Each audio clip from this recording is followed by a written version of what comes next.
I never even had to think about it. I was reborn as the world's greatest detective, in a family of legends no less. My grandfather and father are high-ranking officials. My grandmother is a renowned expert in criminal justice. Even my mother is a famous criminologist. Being reborn into a family like this, I have nothing to stress about compared to ordinary people. Except for one thing, I'm a criminal investigator now. When I look back at the Chen Feng serial murder case from 10 years ago, and Wu Bi's mysterious elevator murder case, cases that shook the entire world, I have one thing to prove. I'm not just an investigator. I'm a detective, the greatest criminal mind in both the legal and criminal world. I furrowed my brows. I set down my chopsticks and was about to head to the hospital. Just as I reached the door, my mother came rushing in. She spotted the breakfast still sitting on the table. A satisfied smile spread across her face. Not bad, not bad. Yang, you finally started acting like a proper person. Here, Mom's going to reward you. A reward? I thought. But before I could react, she grabbed my face with both hands and pinched my cheeks several times. Mom, that's a pretty weird reward. I don't have time to think of anything better right now. Just hold on. There's a major case breaking in the capital. I'll be back later. She laughed and turned toward the stairs, moving quickly. In her hurry, the files in her hand slipped and scattered across the floor. I went to pick them up. No wonder Dad always said you'd make a terrible detective. It would be the greatest miracle the world has ever seen. Look at this mess. Just like Dad always said. Mom's face went red. She was furious. You little brat. You dare laugh at me? Forget it. I don't have time for this. She didn't bother hiding anything. I grabbed her hand. While picking up the documents, I suddenly caught a glimpse of a crime scene photo. I completely forgot about Mom. Mom, this case is not straightforward. Mom? Su Wanrong looked at me with suspicion. What would you know about it? Go do your own thing. You still have school days ahead of you. Stop wasting time and go review your homework. If Su Wanrong hadn't reminded me, I would have forgotten entirely. I'm just a 17-year-old high school student in this life. I still have to sit through high school classes. But my attention stayed fixed on that photo. I took a closer look at it. This killer is deeply disturbed. The victim died on the spot. But even after death, the killer kept using the knife. Additional wounds left all over the body, especially on the torso. This is no ordinary crime. Su Wanrong overheard the last part. She scoffed at me. You don't understand what you're looking at. This killer is the one case that has haunted Mom for years. The files upstairs should have everything. All the details from the murder case 10 years ago. I sketched out the pattern instantly. Su Wanrong's eyes went wide. She asked in surprise, how do you know about that? In Mom's study, there are files on every major case, and one of them is the serial murder case from 10 years ago. I've practically memorized it. I could read her face clearly. And Mom, from the look on your face going up those stairs, I already knew where the information came from. Not bad, not bad. You actually have a sharper eye than I thought. Then tell me, why do you think this killer is connected to the case that's haunted Mom all these years? The serial murders from 10 years ago, no matter what evidence you look at, it all pointed to a single killer. Based on what you're saying, it's just the knife wounds. That shouldn't be enough. That doesn't rule out the suspect from 10 years ago. I'm not saying this case is unrelated to that killer. I'm not saying that at all. Maybe he truly had a personal grudge against this woman. I didn't say anything more. Su Wanrong stared at me from across the room. Then she suddenly walked over and grabbed my hand. She leaned in and said quietly, Ye Yang, Mom needs you to come with her. I asked what was going on. Let's go. Come to the hospital with me. Su Wanrong pulled me the entire way to the hospital. Just as we arrived at the entrance, a swarm of reporters descended. Professor Su, do you believe the new murder is connected to the serial killer case? Do you really think the murders from 10 years ago are the work of the same person? Professor Su has been tied to this case for a decade, as the lead suspect of that era. Even after you were cleared, the real killer was never found. The case was never closed. What do you have to say? The reporters gave her no breathing room. They fired questions one after another. Su Wanrong's brows knitted tight. Su Wanrong is strong, but she was no match for this crowd of reporters. Su Wanrong's legal consulting firm had a long history. Back then, she had been an official witness, but she had never cracked the serial murder case. Right now, she looked like she was on the verge of losing her composure. I didn't expect what happened next. A hand reached out from behind her. I stepped in front of Su Wanrong, and the people blocking the way were all pushed aside by me. Reporting before an investigation is complete. The case only just happened. Do you even understand what irresponsible reporting does? Do you realize that every second your outlet delays, it's possible the criminal uses that time to escape? All of them. Gone. My expression was ice cold. I pulled Su Wanrong through to the front. The reporter stumbled back. After a moment, someone called out asking who I was. The professor's student? He's insane. That's the Ye family's young master, Ye Yang. He protected his mother. Absolutely fearless. That's right, Ye Yang of the Ye family. Reporting before the investigation is even done. The case only just happened. You dare throw questions at her? Aren't you just wasting everyone's time? By then, I had already reached the entrance to the hospital's parking area. Su Wanrong pushed open the door. There were several forensic officers already there. They were documenting the condition of the body. We had arrived. Everyone gave a slight nod of acknowledgement. Professor Su, you're here. Young Master Ye Yang is here too. Everyone seemed surprised to see me. But after I gave a quick nod, I walked straight to the body. My eyes fell on the woman lying there, studying. A few of the forensic officers had just opened the door. I watched Su Wanrong shake her head slowly for nearly half a minute. Then I looked away. The victim's family, Miss Ye. The victim is from outside the capital. Have you reached her family yet? They're on their way now. One of the officers will follow up with them. I'll speak to them when they arrive. The victim lived alone. Su Wanrong. The victim's name is Huang Fei, 27 years old, working at a design company. She was living in the capital. She had two very close friends here. They regularly met up together. The three of them were very tight. After I took in all of that, I crouched down. Then I put on gloves. The condition of the victim's face hit me immediately. Even Su Wanrong looked visibly shaken. She knows me better than anyone. I've never worked with an actual body before. When most people come face to face with the corpse, they freeze up. But the way I was positioned, it looked like I was conducting a formal examination. This caught Su Wanrong off guard. She moved toward me immediately. She said quietly, "Ye Xiao, this body has already been processed. There's nothing more to check." When I put on my gloves, I carefully took the woman's hand. I examined using just 2 fingers. Scanning across the victim's body, I gently lifted the woman's wrist. "Ye Xiao, don't push yourself.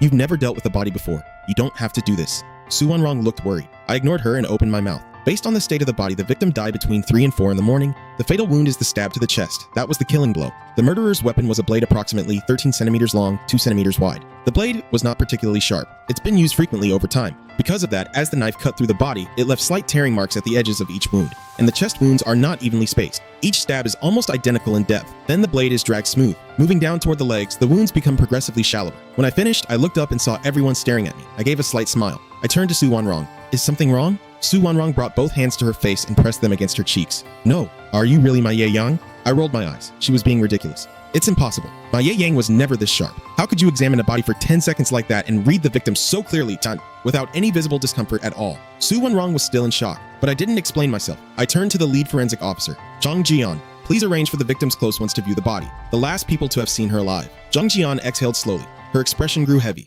"Understood. I'll arrange it now." After Zhang Jian left, I stepped away for a moment and went outside. All the doctors and forensic staff in the room were talking amongst themselves. Young Master Ye is truly from a remarkable family, and the older he gets, that instinct of his, it's something that commands genuine respect. He's really something else. Besides Professor Su and Senior Chen Feng, I've never seen anyone like him. To observe for just a few seconds like that and already determine the victim's cause of death and time of death. Professor Su, son, your son is truly a genius. Standing in front of a body isn't easy, but for Su Wanrong, a woman long accustomed to death, in this moment, it was more than just professional pride. Every mother wants to see her child shine. Su Wanrong replied warmly to the room. After some time, Zhang Jian had arranged for those close to the victim to come in. 2 close friends and a partner came into the room together. When they saw Huang Fei's body, all 3 went pale. Then they broke down, especially Huang Fei's boyfriend. He collapsed completely and sank to the floor. I stood outside the room the whole time watching them. After a long while, Su Wanrong understood what I was doing and asked, "Regarding this murder, is the killer connected to the one from 10 years ago?" Not necessarily. The most obvious suspect would be whoever was behind the murders 10 years ago, but anyone with a close connection to the victim is also a potential suspect. After Su Wanrong acknowledged that, I looked at all 3 of them.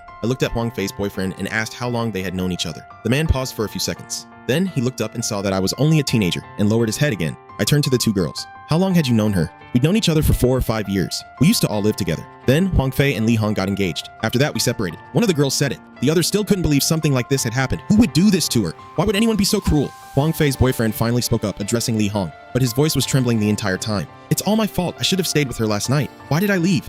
If I had just stayed by her side the whole time, none of this would have happened." When I heard that, I stepped in front of him. I asked him directly, was she under a lot of pressure lately? He said she had been up working until 3 in the morning. She was deep into a design project. A few days ago, she had just received a new brief. I kept telling her not to push herself so hard, but she was so dedicated. There was nothing I could say to slow her down. Li Hong's voice broke as she said it. She started blaming herself again. "It's my fault. Why didn't I just stay?" I stood up and said, "Zhang Jian, please let them rest. We had just decided to get married. It had only been 2 or 3 months. Why did this happen?" Li Hong was overcome with emotion. Hearing those words, even I felt the weight of it. Even being as used to these scenes as I was, I genuinely felt for her. I observed everything carefully. I've worked through many difficult cases. The greatest criminal minds in the world have crossed paths with me. As the king of criminal investigation, no one reads a killer better than I do. That might be true in theory, but there was something more here. I was looking for something specific. Li Hong and Huang Fei's friends left the room. Su Wanrong came over to me. "Ye Yang, what's your read on this?" I didn't answer immediately. I just took the case photos from Su Wanrong's file. I spread the crime scene photos out in front of me, laid them all out carefully, and arranged them in sequence. I studied them for 2 full minutes. This case is different from the one 10 years ago.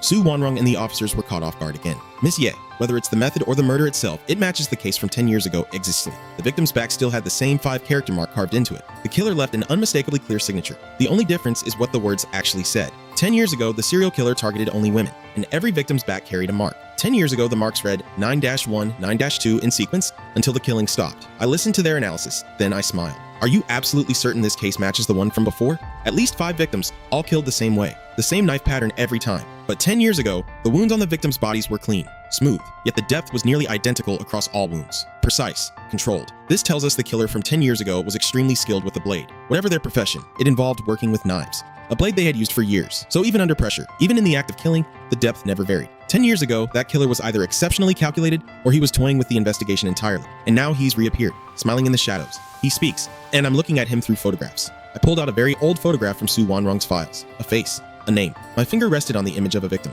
I didn't need to say anything more. I walked out. Su Wanrong called after me asking where I was going. I already knew. I was heading to the design firm where the victim worked. I had a feeling the answers were inside. Their director was still at the office. I walked into the design company and had just taken a seat. And already every single person there looked like they hadn't slept. Everyone stared at me and Su Wanrong. Some had clearly been crying. One of them stood up and came toward me politely. A few others quietly asked what was going on. It was about Wang Fei and their manager. I spoke directly. Someone came forward saying they were looking for the manager. I stopped them. He's always the first one in. He must already be in his office. There's no need to look for him. He's dead. The person froze. The entire office went silent. Then it broke. What? The manager is dead? That's impossible. How can this be? The manager stayed home last night. His fiancée, Miss Lee, was with him the entire time. The whole office was in shock. The mood collapsed completely. I looked across every face in the room. This kind of grief, while real, was going to cost us time. I spoke up clearly. Everyone, calm down. We're here to investigate. Have you noticed anything unusual about Wang Fei recently? And has anyone in the company had a conflict with anyone? One more thing. Who hasn't been in the office recently? Step forward now. The staff had just processed what I said when I added one more thing. No matter whether it's Zion or Su Wanrong,